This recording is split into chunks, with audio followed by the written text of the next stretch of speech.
লর্ডসের আদলে যে একটা ব্যালকনি করার পরিকল্পনা করেছেন তামিম ইকবাল, প্লেয়ারদেরকে চিট করা হচ্ছে, চিট মানে ঠকানো হচ্ছে, এটার থেকে দুঃখজনক আর কি হতে পারে?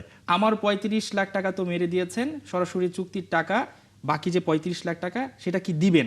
আগে একটা সময় আমরা তামিম ইকবালকে কলিজাওয়ালা খান নামে সবাই চিনতো, ক্রিকেটার হিসেবে যখন তিনি পরিচিত। সোশ্যাল মিডিয়ায় হাহারি একটা সয়লাব, সমালোচনা ঝড় থামেনি পুরোপুরো, কিন্তু তাতে কি আসে যায়? সময় মাত্র ৯০ দিন, আর এই সময়ে মাঠে নেমেছেন বিসিবি বস তামিম ইকবাল। তবে ফেসবুকে নিউজ ফিডে নয়, সরাসরি বাস্তবতায়। ড্রেসিং রুম থেকে ওয়াশরুম, ক্রিকেটারদের প্রতিটা সমস্যার কাছে পৌঁছে যাচ্ছেন নিজেই। কারণ লক্ষ্য একটাই, বাংলাদেশের ক্রিকেটের উন্নতি।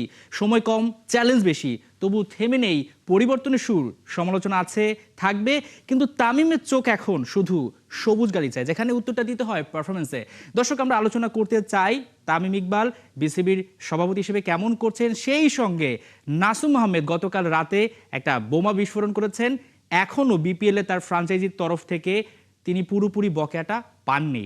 এ নিয়ে আলোচনা করতে আমাদের সঙ্গে ৭১ স্টুডিওতে আছেন সাবেক ক্রিকেটার ইশতিয়াক আহমেদ। ইশতিয়াক আহমেদ, আপনাকে শুভ সকাল। সেই সঙ্গে ধন্যবাদ জানাচ্ছি আমাদেরকে সময় দেওয়ার জন্য। দেখছিলেন তো তামিম ইকবাল ইয়াং একজন বিসিবি বস আমরা পেয়েছি, এবং তার চিন্তাটাও তো সেরকম যে সাবেক ক্রিকেটারদের কিভাবে সম্মান দেওয়া যায় এবং বর্তমান যারা ক্রিকেটার রয়েছে তাদেরকে আরো বেশি কিভাবে সুযোগগুলো দেওয়া যায়। কেমন লাগছে ওভারঅল বিসিবি সভাপতির কাজকাম? ধন্যবাদ। না, অবশ্যই চমৎকার একটা উদ্যোগ তার। এটা আগে কোনো সময়কার জন্য কোনো প্রেসিডেন্ট এই ধরনের উদ্যোগ নেয়নি। আফটার অল ক্রিকেটার্সদের জন্যই তো আজকে বাংলাদেশের ক্রিকেটে এসে এই পর্যায়ে এসছে, সেটা এটা অস্বীকার করার কোনো উপায় নেই। তো তারা কিছু না কিছু সম্মান তো অবশ্যই তাদের প্রাপ্য। রাইট।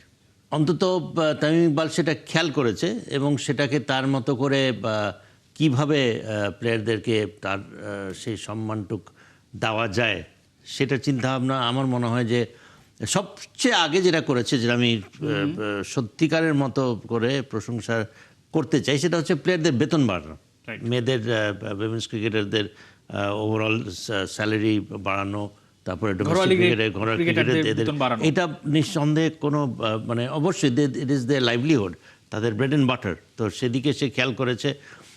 আর বিভিন্ন যারা ক্রিকেটার্স আর দ্য বিগেস্ট স্টেক হোল্ডার্স, তো তাদের ইন্টারেস্টটা তো আপনাকে দেখতেই হবে। এবং হোয়াট বেটার, ক্যাপ্টেন্স কার্ডটাও দিয়েছে। ক্যাপ্টেন্স কার্ড দেওয়ার পরে কিছু কিছু কিছু জায়গা থেকে একটু সমালোচনা হয়েছে। সমালোচনা হবেই, কাজ করলে সমালোচনা হবেই, বাট তার যে উদ্যোগটা, এটা কম সময়ের মধ্যে সে এখানে এসছে, কিন্তু তার মুখ্য উদ্দেশ্য হচ্ছে একটা ইলেকশন দেওয়ার জন্য। তো সেটা তো সময়ের ব্যাপার, এর মধ্যে তাকে কিছু না কিছু তো কাজ করতে হবে। তো এমনই কাজ করছে যেটা খুব বেশি সময় লাগার না, ইমিডিয়েটলি সেটা কার্যকরী। এবং I think this is a fantastic initiative. এই যে আমরা মাঠে দেখছি যে অবকাঠামোর ব্যাপারটা, আমরা দেখছি যে গ্যালারি স্ট্যান্ডগুলো নামটা হয়তো পরিবর্তন আসবে। অর্থাৎ তিনি পুরোপুরি, যারা সাবেক ক্রিকেটার ছিলেন অনেকে হয়তোবা, আমরা এই প্রজন্ম হয়তোবা তাদের নামটাও ভালো মতো বলতে পারবে না, কিন্তু ওই জায়গাগুলো যদি নামগুলো থাকে, এবং যেটা যে লর্ডসের আদলে যে একটা ব্যালকনি করার পরিকল্পনা করেছেন তামিম ইকবাল, সেখানে তিনি যেমনটা বললেন যে সাবেক ক্রিকেটাররা যখন আসবেন, ক্রিকেটারদের খেলা দেখবেন, খেলা থাকুক বা না থাকুক, এর মাধ্যমে তো নতুন প্রজন্ম একটা যে ক্রিকেট খেললে যে একটা সম্মান পাওয়া যায়, মানে আর্থিকভাবে লাভবান হওয়ার পাশাপাশি সেই ক্ষেত্রেও তো অনুপ্রাণিত হবে। হ্যাঁ, একটা ইম্প্যাক্ট রাখার চেষ্টা করছে কম সময়ের মধ্যে। এগুলো সবাইকে এক জায়গায় করার একটা প্ল্যান তিনি করছেন। কোনো না কোনো এক সময় সবাই তো বলবেই যে এই স্ট্যান্ডটা করেছিল তামিম ইকবাল, তো তার একটা নাম, তারও একটা নাম রয়ে যাচ্ছে এখানে। সো ইয়েস, আই থিঙ্ক যে একটা মানে লং টার্ম একটা ইম্প্যাক্ট থাকবে। I hope he successful. অবশ্যই আরও অনেক কিছু ইম্পর্টেন্ট কার্যক্রম রয়েছে, এটাও যে এত বছর ধরে ওভারলুকড হয়েছে। কে কেয়ার করেছে ক্রিকেটারদের? এই যে ছোট ছোট ব্যাপার যেগুলা কেউ তো দেখেনি, নজর দেয়নি। আমরা যদি একটু এই জায়গাটা বলি যে আগে একটা সময় আমরা তামিম ইকবালকে কলিজাওয়ালা খান নামে সবাই চিনতো, ক্রিকেটার হিসেবে যখন তিনি পরিচিত ছিলেন, নানা সময় তিনি প্রকাশ্যে বা গোপনে নানাভাবে তিনি অনেককে হেল্প করতেন, ক্রিকেটারদের যারা কাজ করেন বিভিন্নভাবে বিসিবির সঙ্গে সংশ্লিষ্ট। এবার কি আমরা কলিজাওয়ালা বিসিবি সভাপতি বলতে পারি কিনা? কারণ আপনি যেটা বলছিলেন যে বেতন বৃদ্ধি করা ক্রিকেটারদের, সেক্ষেত্রে আমরা এমনও শুনেছি যে অনেকে ক্রিকেট ছেড়ে দিয়ে হয়তো ফুচকা দোকানে কাজ করছেন, কেউ অন্যান্য কাজে জড়িয়ে যাচ্ছেন।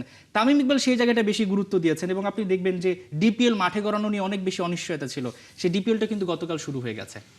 হ্যাঁ, আমার মনে হয় যে ওভারঅল মানে ক্রিকেট ফ্রেন্ডলি যেগুলো ইনিশিয়েটিভস ক্রিকেটারদের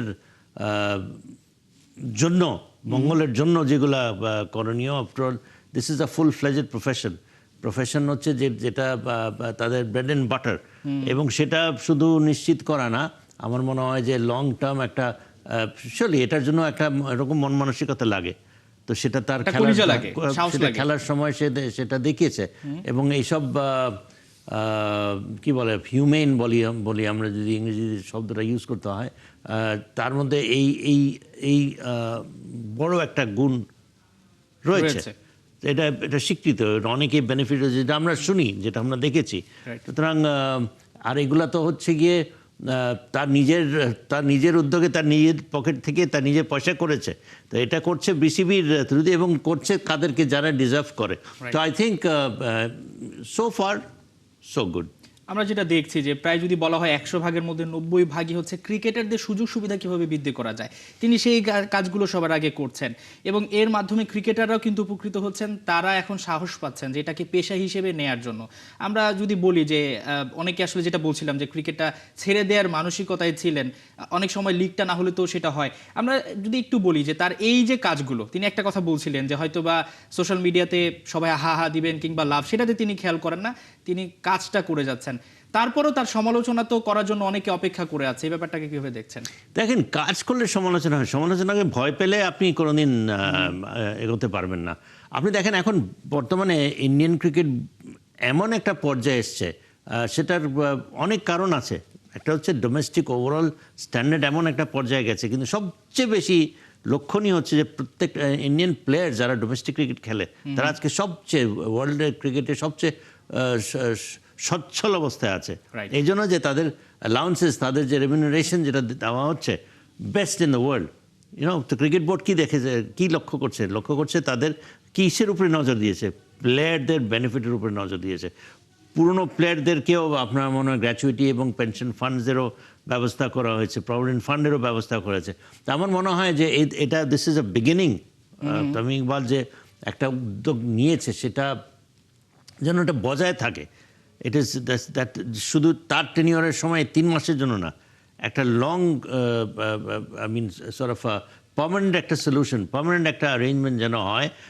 এটা উদ্বুদ্ধ হবে প্লেয়াররা, এবং তারা মনে করবে যে না, ক্রিকেট খেলে আসলেই একটা আমাদের একটা প্রফেশন, এবং ফিউচারে আমরা we can look forward to this. আমরা সম্মানটা পাবো, এবং সেই সঙ্গে আর্থিক একটা ব্যাপারও এখানে থাকবে।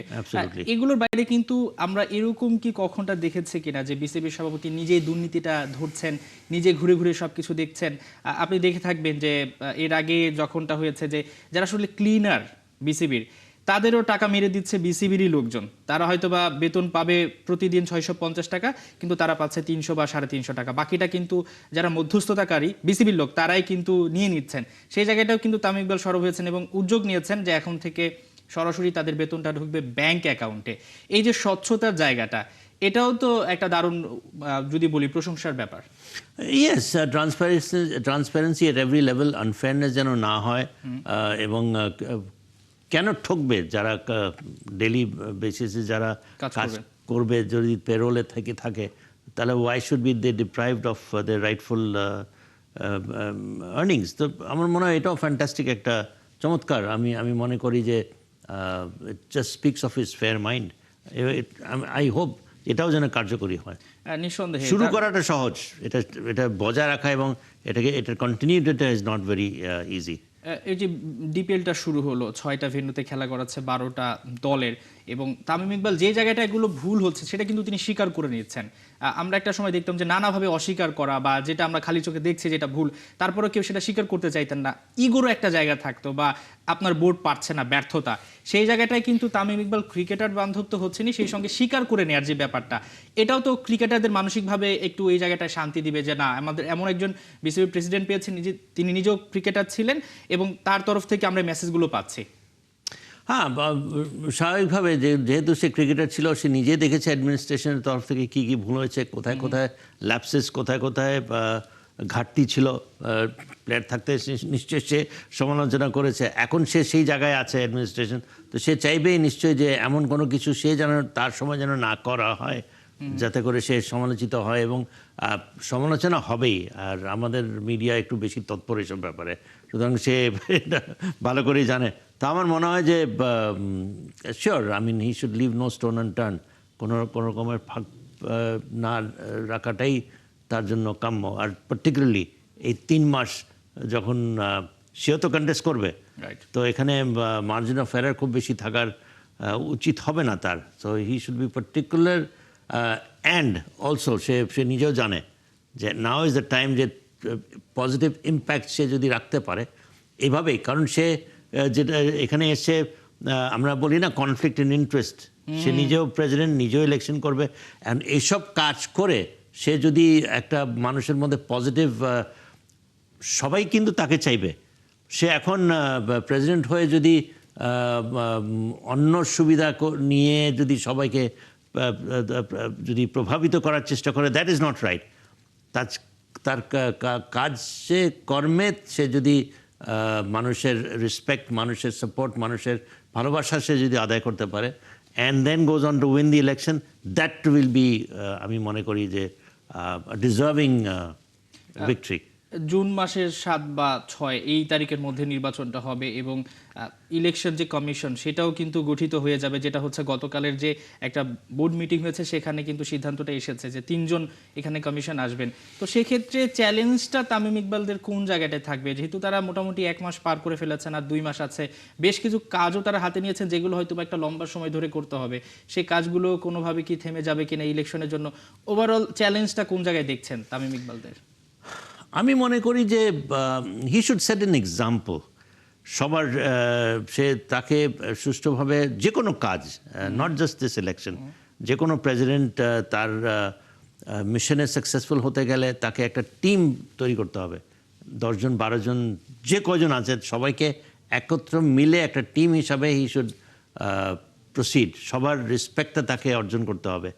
সবাই যেন তাকে প্রেসিডেন্ট, তার যে চিন্তা ভাবনা সেটার সাথে অ্যালাইন থাকতে হবে। সবাই যেন তার উপরে আস্থা রাখে, যেন he is our man, he is the man, যার ড্রিম যেন সাকসেসফুল হয়, আমরা তার সাথে আছি। সো ইট ইজ মানে রেসিপ্রোকাল থিং। মেম্বার্সদেরও হচ্ছে তাকে he should have confidence in the members, and members should also have respect and confidence in him. তাহলেই সে সফল হবে ইন হিজ। এবং আমার মনে হয় যে সেটা যদি সে করতে পারে, সার্থক হতে পারে, শুধু এই 3 মাসের জন্য না, প্রেসিডেন্ট হওয়ার পরে যেগুলা সে যদি থাকে, আমার মনে হয় that will B the time when he needs to be successful. এবং তখনই হবে যে আমি মনে করি যে that if he is able to make a team, এবং তার কথাবার্তার সাথে কাজে কর্মে যেন মিল হয়। তার কথাবার্তা কিন্তু obviously is very encouraging. So let's hope that he's successful. আমরা এই জায়গাটা আবার আসবো, তামিম ইকবালকে নিয়ে কথা বলতে চাই, তবে তার আগে আমরা একটু বিপিএল এ বাংলাদেশ যে প্রিমিয়ার লিগটা হয় সেখানে আবার একটু ফিরে যেতে হচ্ছে। আসলে গতকাল রাতে নাসুম আহমেদ, সিলেট টাইটান্সের ক্রিকেটার, দুর্দান্ত পারফরমেন্স করেছেন, দ্বিতীয় সর্বোচ্চ উইকেট শিকারী, কিন্তু তারপরেও তার যে বকেয়া রয়েছে সেটার জন্য তাকে সোশ্যাল মিডিয়াতে পোস্ট করতে হচ্ছে। আমি যদি একটু কোট করে তার কথাটা বলি, তিনি যেভাবে স্ট্যাটাসটা দিয়েছেন, আমার 35 লাখ টাকা তো মেরে দিয়েছেন, সরাসরি চুক্তির টাকা, বাকি যে 35 লাখ টাকা সেটা কি দিবেন? এরপরে তিনি বলেছেন নাকি মরার পর 40 সময় দিবেন, যদি টাকাটা মৃত্যুর পরই দেওয়ার পরিকল্পনা থাকে তবে যেন তাকে জানানো হয়, যাতে তিনি তার পরিবারকে জানিয়ে রাখতে পারেন। এই যে এই ধরনের স্ট্যাটাস, এটা তো আমাদের জন্য খুবই বিব্রতকর। এটার আসলে সমাধানটা কি হতে পারে এখন? খুবই দুঃখজনক যে আমরা ভুল করেও শিখছি না। বারে বারে এটা কত একটা নেগেটিভ, নেতিবাচক একটা প্রভাব ওয়ার্ল্ড ক্রিকেটে, যে আমাদের প্লেয়ারদেরকে চিট করা হচ্ছে। এবং আমি 100% এখানে যেরকম অবভিয়াসলি তামিম ইকবাল সে উদ্যোগটা নেবে যে যাতে করে যে পারিশ্রমিক যেটা পাওনা আছে প্লেয়ারের, ক্রিকেটারের, শুধু নিশ্চয়ই Nasum is not the only one. আপনি যদি খতিয়ে দেখেন আরও এরকম অনেক প্লেয়ার আছে, চুপচাপ আছে, তারা বলতে পারছে না। এবং ক্রিকেটারদের এটা লাইভলিহুড, এটা তাদের অনেস্ট কামাই। 100% এটা নাসুম খামাকা বলবে না। সে বঞ্চিত হয়েছে বলেই সে আজকে এটা এক্সপ্রেস করেছে। এবং I feel that the board should take as very strict stance against this. এবং যেসব ফ্র্যাঞ্চাইজি এই ধরনের কাজে লিপ্ত তাদের কমপ্লিটলি বরখাস্ত করে দেওয়া উচিত আমি মনে করি। এবং যদি না দিয়ে থাকে, এটা বিসিবির দায়িত্ব হওয়া উচিত to make payment to the player. মানে এই যে ধরেন যারা এই ধরনের কাজ করে তারপরেও তো তাদেরকে আমরা আবার নিয়ে আসি, তামিম ইকবালের বোর্ড যদি নির্বাচিত হয় সেই জায়গাটা তো সবচেয়ে বেশি কঠিন হওয়া উচিত, কারণ এই ঘটনাগুলো দেশের বাইরের ক্রিকেটার কিন্তু এই স্ট্যাটাসগুলো পড়বেন, জানবেন, এবং আমাদের ইমেজ সংকটের তো একটা বড় ব্যাপার থাকে এখানে। অবভিয়াসলি আমি এটাই তো প্রথমেই তো বললাম যে এটা খুব বাইরে একটা খুব নেতিবাচক একটা প্রভাব পড়বে, because international community will know যে বাংলাদেশের ক্রেডিবিলিটি কোথায় থাকবে। প্লেয়ারদেরকে চিট করা হচ্ছে, চিট মানে ঠকানো হচ্ছে, এটার থেকে দুঃখজনক আর কি হতে পারে। সুতরাং তামিম ইকবাল কেন, যে কোনো বোর্ড আসলে প্রথমেই হচ্ছে যে এদেরকে শায়েস্তা করা উচিত এবং কোনোভাবেই এটাকে মেনে নেওয়া উচিত না। আমি ভেবেছিলাম যে লাস্ট ফারুকের সময় একটা দল এরকম করেছেন, রাজশাহী দুর্বার সামথিং লাইক দ্যাট, হ্যাঁ, তো তাদেরকে মানে কোনো কিছুই করা হলো না, সারপ্রাইজড। একদম এবং সেখানে সরকারি ইন্টারভেনশনও ছিল আমি যতটুকু জানি। আর তারপরে পার কিভাবে পেয়ে গেল, এই ক্ষেত্রে যেন পার না পায়, আই হোপ। সেটাও আমরা প্রত্যাশা করছি দারুণ একটা সমাধান দিবেন তামিম ইকবাল। আপনাকে অসংখ্য ধন্যবাদ ধন্যবাদ আমাদের সঙ্গে যুক্ত হওয়ার জন্য।